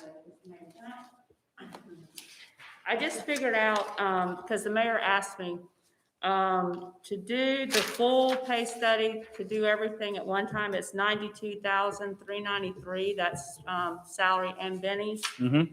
And to do everything except for the 2 positions, that would be just giving them half this year and half next year, is $71,694. Okay. just to kick that conversation off for the pay study implementation, given those figures Bonnie just gave me, it's a $20,000 delta between the two. I would like to put it in the purview of the town manager and his efforts to balance our budget this year and give him the leeway to recommend it to us as he sees fit. If it needs to be all inclusive, I'm okay with it. And you balance the budget, obviously. If it needs to stay at 71, I'm all in favor of it. And this is also giving you the leeway to, make the dollar adjustments on each pay grade that you see fit as our manager. Would that be a good consensus for council to direct to Cliff, or is there other thoughts?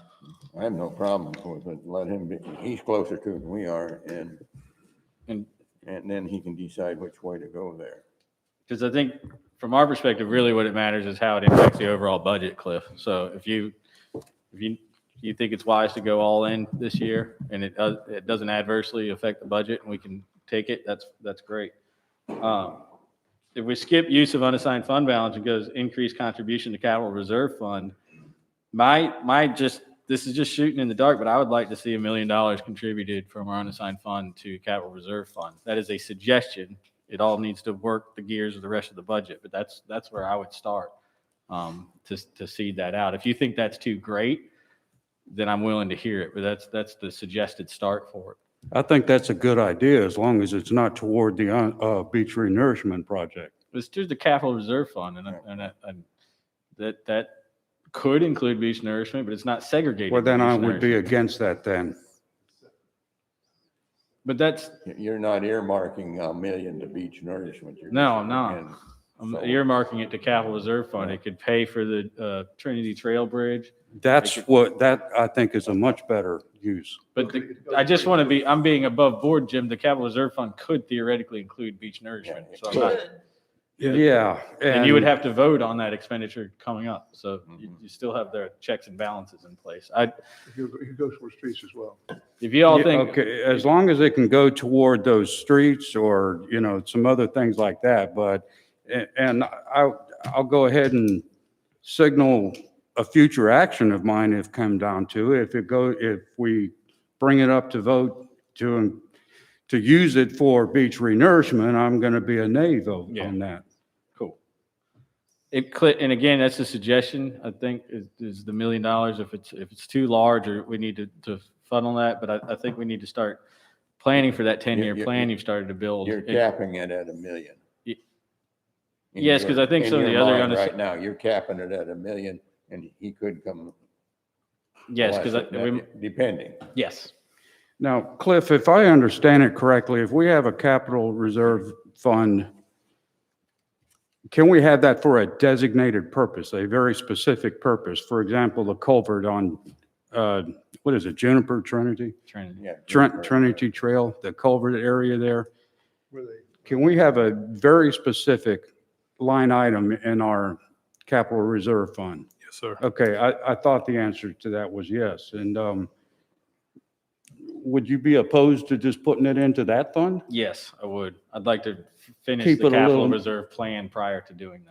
I Okay, think putting it in the Absolutely. general Yeah, capital we need to reserve not bind fund, ourselves to Yeah. one specific project. It's- when we have such committing a- it to capital long improvements, list. but not Okay. to a specific that's project. very important to remember. You don't Okay. wanna- If you start earmarking exactly, it limits him able to move it anywhere he wants to. okay, I can understand that. Yeah, that's what- Right now, you So, only have two- okay, then just taking it, your suggestion is fine. The CRF.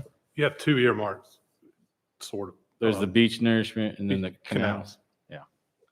And Well, then any capital improvement. No, currently. he's within the saying CRF, Okay. Within what we already set up. I the, understand. if that's consensus, I would just move on to summer traffic mitigation planning.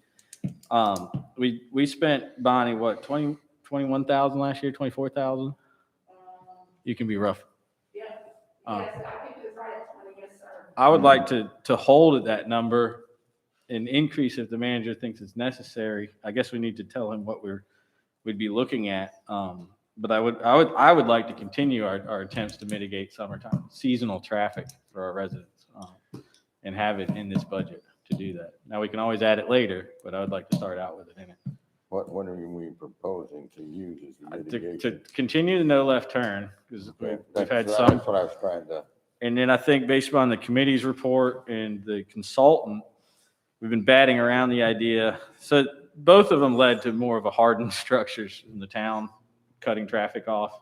We already saw some comments from All Saints related to that and other residents. I think no left turn can be implemented. We know the cost. We've done it. We've got some experience doing it. Cliff's tried to figure out ways to do it less expensively and with potentially, I don't want to get ahead of myself, but with some other government agency help.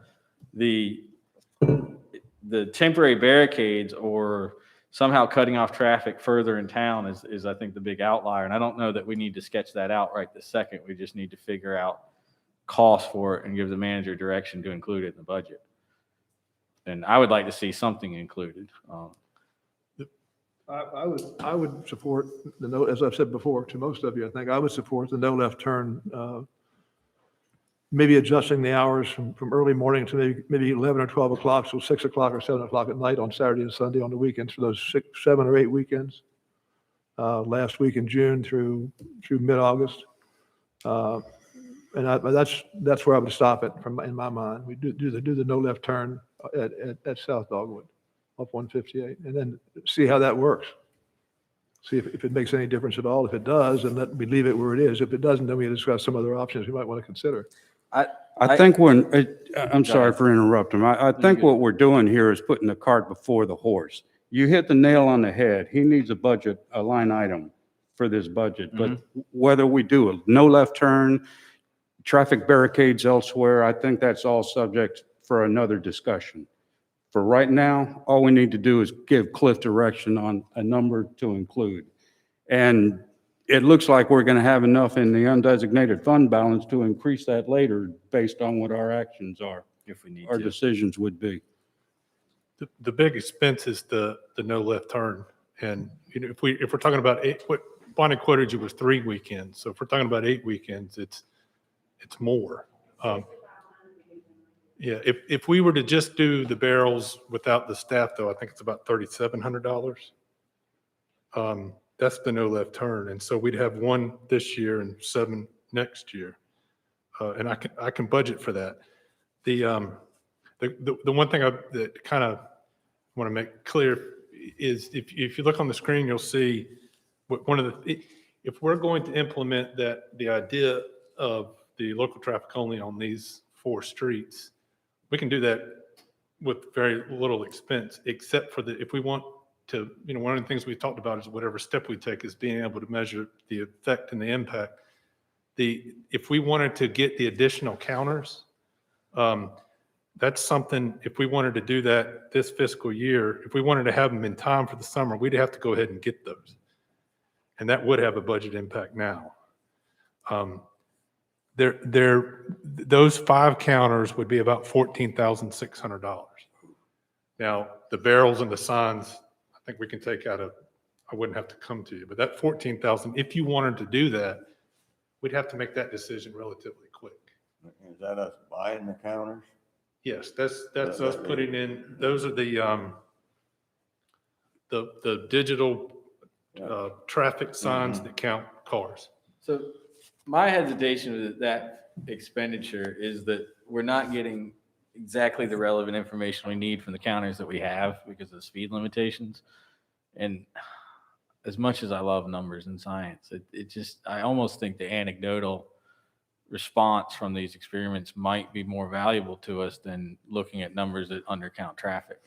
Now, is that a naive statement? I mean, I don't think it's a naive statement, but your brain, for example, works totally different from mine. That's not a negative by any means, but other people's brains work differently and they focus on that data and everything. Mhm. And data is very important. Yes, it So is. I can go either way with it, but yeah, I think you're right also in that we know what the problem is. so total expenditure is close to 50 grand. A little bit Yes. under. If we implemented counters, barricades, and 8 weekends and no left turn. Yes. And I like the idea of more counters because they do more than just count.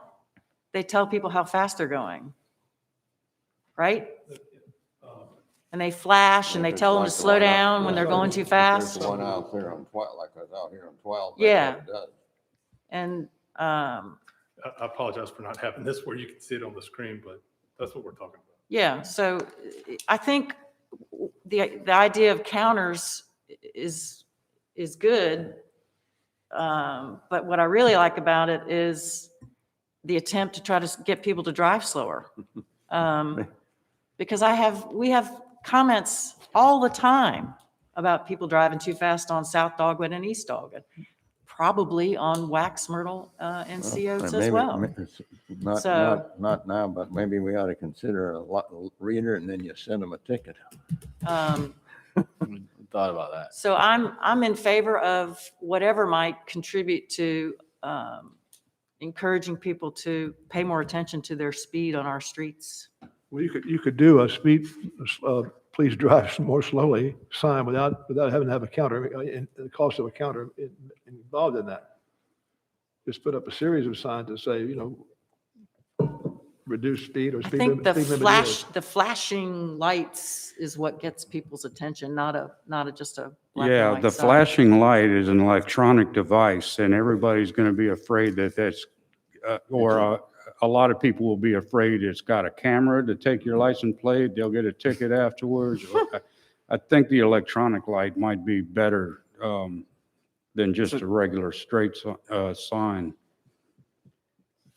But Cliff. Where do you see our budget look? Sorry, I interrupted you. Go ahead, Jim. Just real quick, Cliff, your budget number for the barrels, were you planning on renting them for 12 Well, weekends this year? Or Yeah. have we reached that point where we ought to just buy the darn things?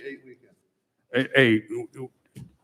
We could buy the barrels cheaper than we can, but what we get for that $3,700 is the manpower that puts those barrels in place Saturday morning, takes them down Saturday night, does the same thing on Sunday and stays both days full duration to make whatever adjustments or, if they fall, if they need to be, that's really what we're paying for. The barrels, they pay for themselves pretty quick. Would it be better for us just to purchase the barrels? Yeah, You just answered that.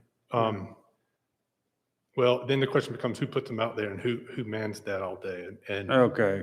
it's expensive, no doubt. But if we were to do that, then we're reducing our public works staff basically by 2 employees for those 16 days.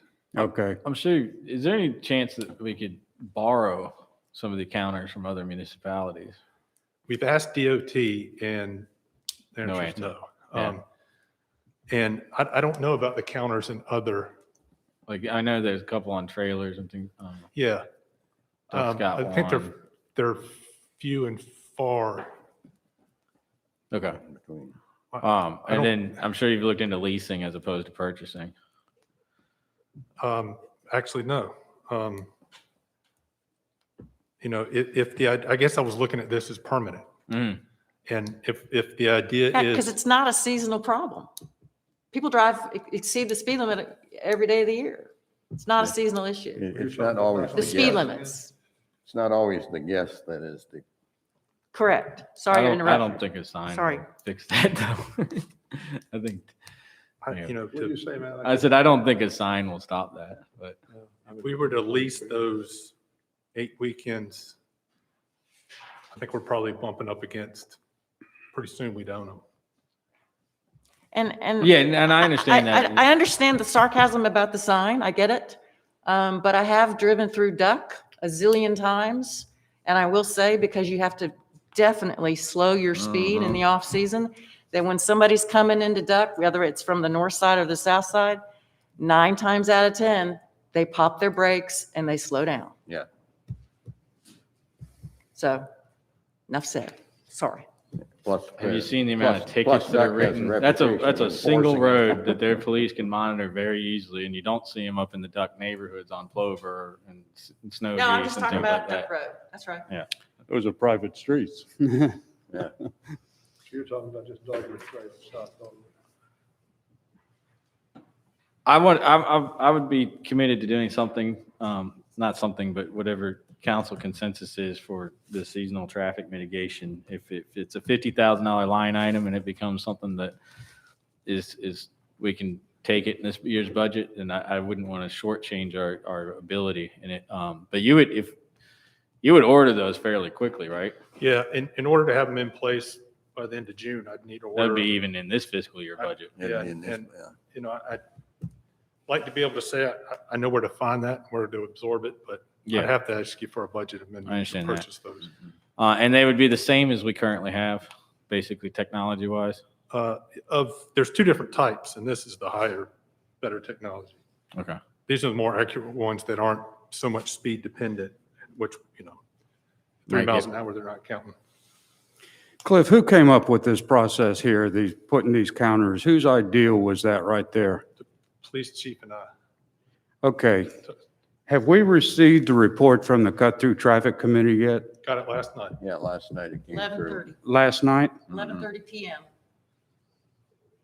But we received sort of a verbal rendition of their report last week.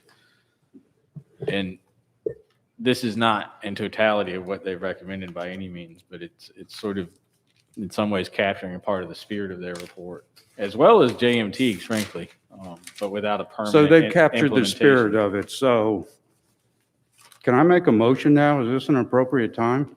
What were we? You can do whatever you want, Councilman. I'd like to make a motion that the Cut-Through Traffic Committee be disbanded and that the town thank every member on that committee who put their time and service into it.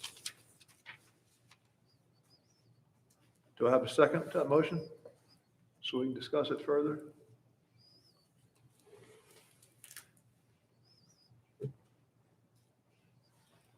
When I read, I'd like to continue with budget. Yeah, I thought we were going to talk about the budget. yeah, when I read his, and I don't want to digress from what we're supposed to be, but when I read his report, it almost indicated they were ready to disband it themselves. Mhm. That's how I Can interpret it. we It is, defer sir. action on that until we finish our budget discussion? Can I say one other thing before we move on then? Yeah. I think that the fact that we didn't get that report until 11:30 last night, I have not read that report, and here we are making decisions on cut-through traffic without that report or without any input from that committee. I think I think this is beyond the pale here. I would bear some responsibility for that. Councilwoman Moore and I attended a meeting with them, and I think we are the liaisons for that committee. Right. And should be probably better giving you a brief on what came out of that committee report. So I'll take responsibility for not informing you. I'm not trying to appropriately point of their- fingers or anything. But to me, what we're just saying right now, I mean, obviously it tiptoes into what we're doing mitigation wise, but I'm just establishing a line item for Cliff so he can present a manager. And that's what the And then- purpose of this meeting Yes, is, right? so I think the intent was to have a larger discussion on what our mitigation efforts might be. Because, I mean, shoot, I mean, we know, who knows, we can spend $250,000 mitigating traffic, but if Cliff says, hey, we can only really do 32 this year, let's Well, figure it out. Who's you going to know? have that larger discussion? The council? Council, yeah. Because I'm pretty much over that. You cut-through control the traffic purse committee. strings. I'll say this, these measures, whatever the measures that we're talking about, the only thing that you would need to decide now would be if you wanted the traffic counters in place at the time you put these in place. Otherwise, That's right. we can set up the other things without, We'd be approving in a budget amendment like next meeting for that? Or do to be we, pushing it. If you could approve it today, because the next meeting is not until April 13th. So it'd be a month delay in getting these in. But again, we can do these measures and maybe we might go 3 or 4 weekends without counting any So- traffic. just go backwards, 35 grand for next year's fiscal budget is guidance. What do we want to do with counters this year? Want to make a motion, Elizabeth? I'd Yes. say we go, Yeah, I don't think it's I think it would be an improvement to the town to purchase the counters and I'd like to propose a motion that we go ahead and purchase them in this year's budget.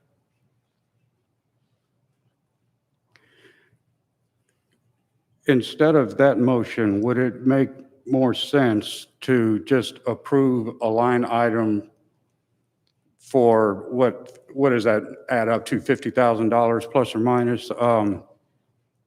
That we approve a line item of $50,000 to address cut-through traffic for this year. Do you need that? I'll second Elizabeth's motion, just so we can go to discussion Oh, on it. okay. And then my discussion is, it's just dragging my feet like I normally do. Cliff's saying the technology is a little better. That makes me feel a little better about the speed counter. I think a little bit more better coverage through town will benefit us. Spending money is never easy, but I'm ready to vote. Well, Elizabeth has got me question I convinced. got, do we know what the cost of the counters are? For 5 of them, it's $14,600. See right up there, Leah? That's not a piece, that's total cost. 5 of them for 14,600. So $14,600. they're about $3,000. Should we amend the motion to be? So we have a motion and a second. Yeah. And now we're discussing. And the motion is to purchase the counters, correct?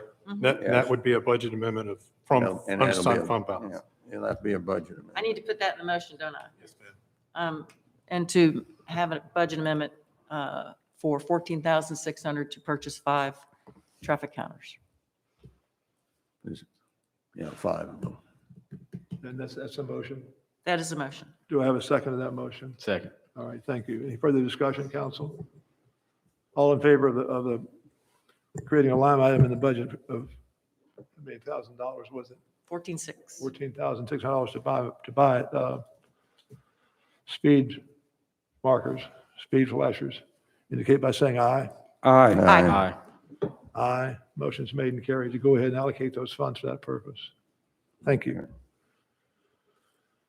Cliff, it's all yours. Well, the next one, if we were continuing the list, would be the pavement study.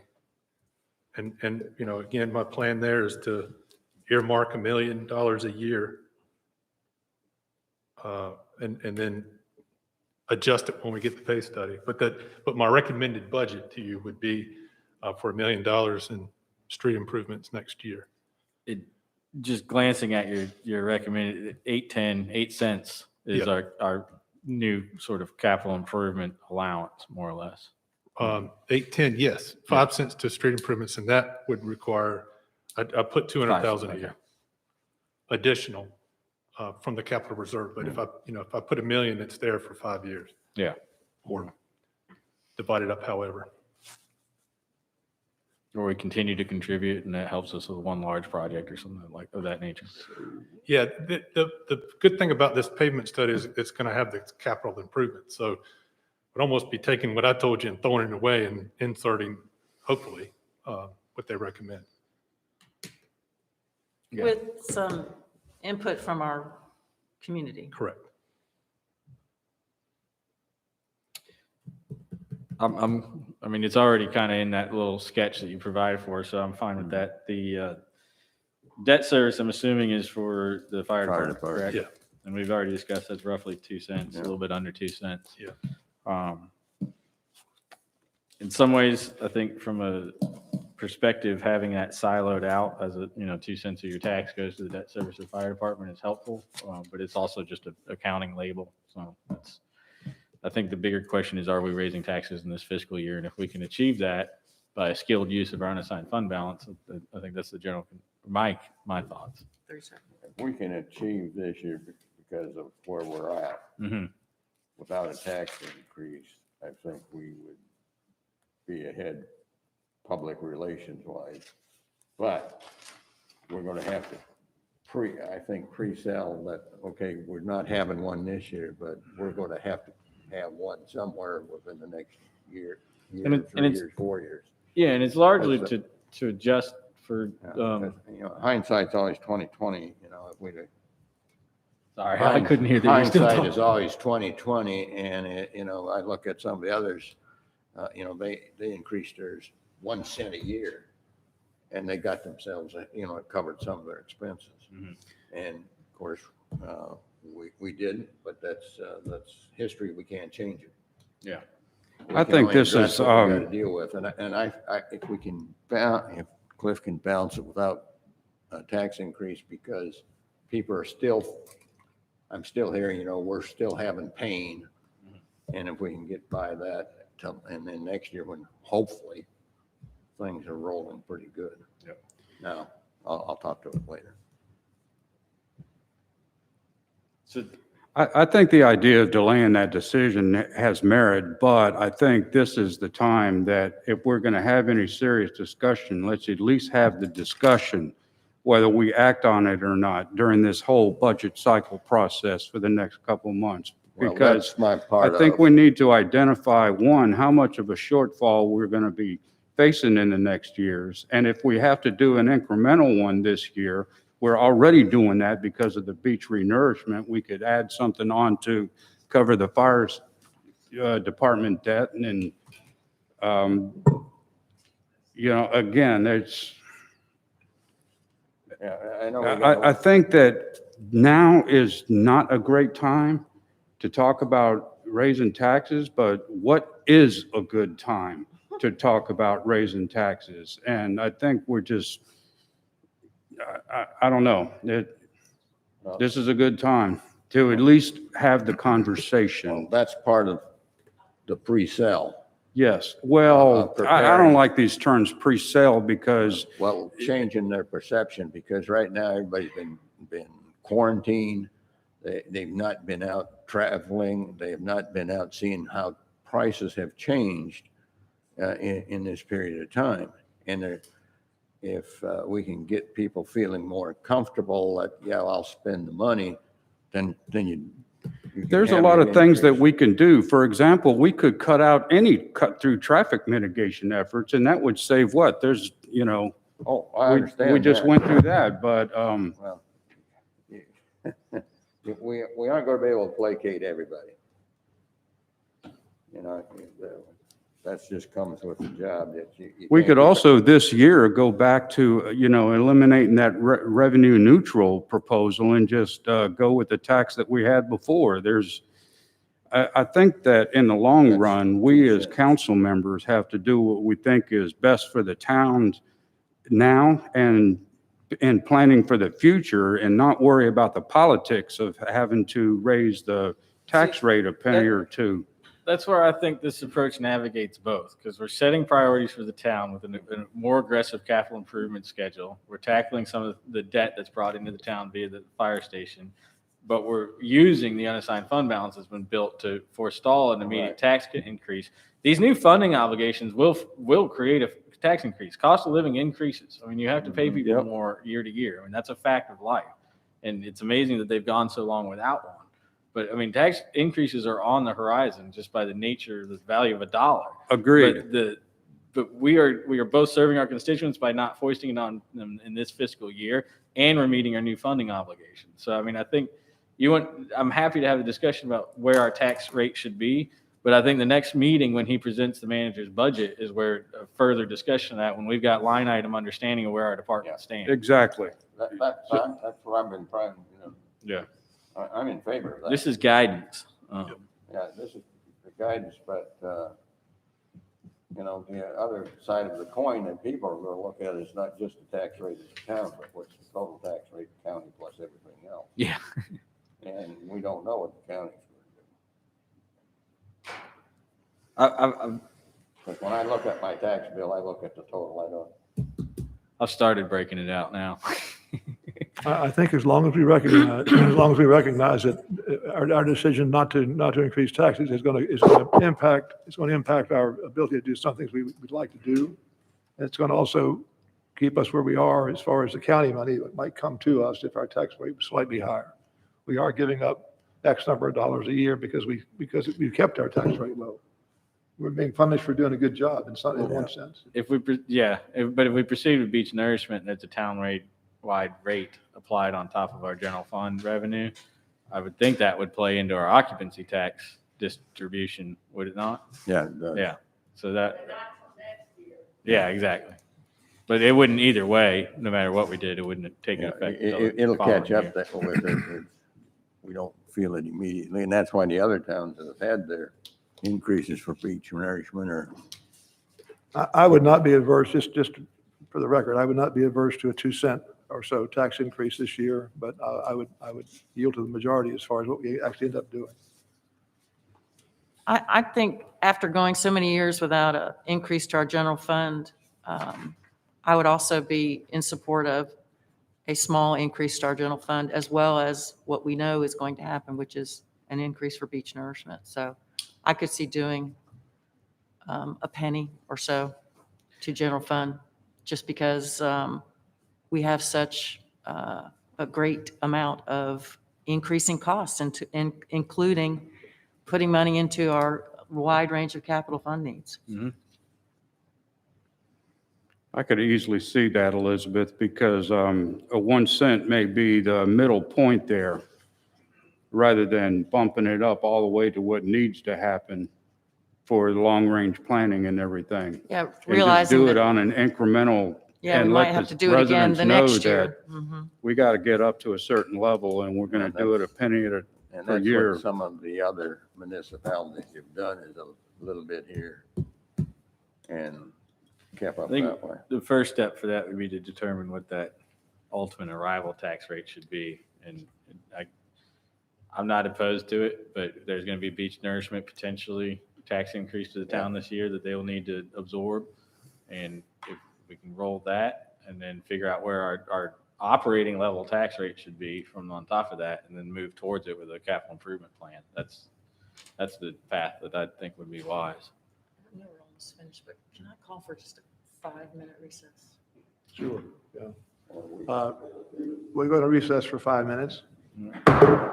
Thank you. Recess. No problem. It'll be quick.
Session reconvened. We were discussing a 1 cent tax increase, as I recall, a proposal by Elizabeth, or a motion. No, it's not a motion. It's just something, It was a it was suggestion. just something for town manager to consider as he goes through his budget Okay, I process. understand. Okay, sorry, I misunderstood that. So where were we, gentlemen, ladies? Well, on that note, though, would it be worth considering the revenue neutral gimmick there, that we just eliminate that revenue neutral thing? The one from last year, the 2.8, what was it? Correct. 2.3, what's the exact amount? 2.3%? Well, 2.3 cents? We were at 22 cents and we dropped down to 19.58. So it's 2.5 cents. Yeah, that's right. Well, 2.4. anyway, I guess, would it be all right with the council if Cliff, in addition to looking at that 1% or that 1 cent, look at that as another option and see which would better suit the needs for right now? I think it's fair, and just to synopsize it, I mean, you've got the line item guidance, sort of what our priorities would be, and I think that the first goal would be to try to do this without a tax increase, but it seems like the consensus would be a 1 or 2 cent increase to our general fund, absent of beach nourishment. I mean, if that's necessary to balance the budget, I mean, that's what we need to see in the line item, but there's a general okay with that, but I'd like the first shot to be without a tax increase. I would too, because I'm struggling for this year having an increase, What are you struggling with, Leo? having a tax increase for this year that we're coming into. I'm struggling with that. Okay, any further discussion on that? Anything else further you want to discuss with us, Cliff? No, sir, just don't forget that public comment. Okay. Budget Oh, yes, resolution. you have one public comment, which was Elizabeth volunteered, I think, to read for us. Yeah, I'm happy to do that. You ready for me to do that now? Yes, if you would. Okay. We'll retire. This is from Ann Schursma at 69 Hickory Trail. Good morning, Mayor Bennett, members of the Town Council, Mr. Ogburn, and all others. I would first like to thank Mr. Ogburn for the opportunity to participate in the early preparation of the fiscal year 2021-22 budget, and for his leadership, hard work, and skill in moving forward with a capital improvement plan and other financial management of the town. I would also like to thank the Town Council for working together to support a capital improvement plan and other progressive initiatives such as the cut-through traffic study and the pavement study. I'm very pleased with the direction the town is going in. I had hoped to deliver remarks in person, but I am unable to do so. Please forgive my last-minute inelegance in composing them. As many of you know, I have a 50-year personal history with Southern Shores. I fell in love with the Southern Shores woods when I was a teenager and first purchased property here when I was in college. I've lived full-time in Southern Shores nearly 30 years and own or co-own multiple properties, thanks to my father's investments and my own, including co-ownership of 3 oceanfront properties. My parents built the first house on pilings on the Southern Shore oceanfront in 1971. That beach box still stands and is rented fully every summer. No vacationer has ever complained about the width of the beach or the condition of the dunes there.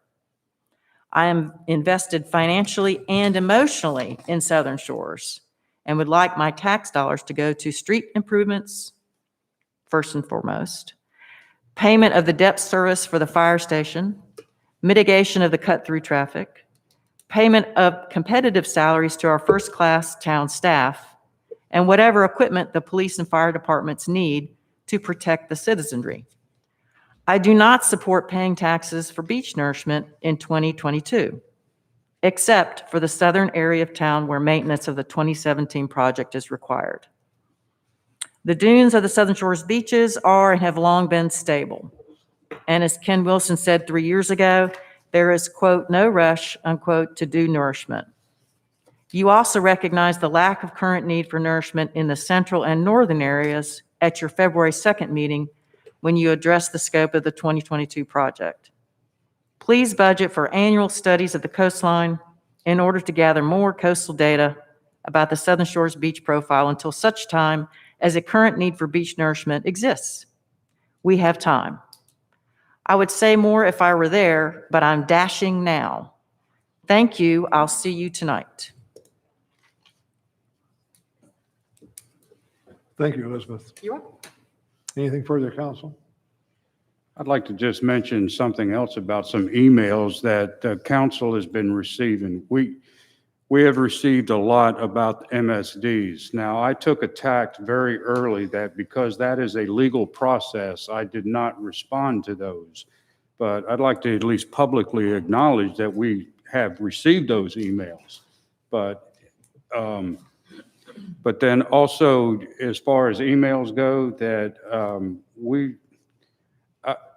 well, this has not been an email yet, to the best of my knowledge, but on the cut-through traffic, I've got some phone calls and talked to folks over at All Saints Church about how that no left turn would impact their church services on a Sunday. And I think that's one of those complicating factors about addressing cut-through traffic that we'll need to address. But in general, to all the people that have sent us emails on the MSDs, cut-through traffic, or any other subject, I just thank you for those comments. I'm saying that to the public here. Thank you, Jim. I would echo your thoughts. We've had a lot of dialogue and a lot of messages, and most of them have been positive and not negative and not too. and Oh, not too, hands down. And they offer a good way of thinking. And we got to recognize that their thinking is different from mine, but their thinking is just as valid as mine. Thank you, Jim. Anything else? If not, I'll ask for a motion to adjourn, council. So moved. I'll second. All in favor, indicate by saying aye. Aye. Aye, thank you. Meeting is adjourned. See you guys again at what, 5 o'clock? All right, Is it 5?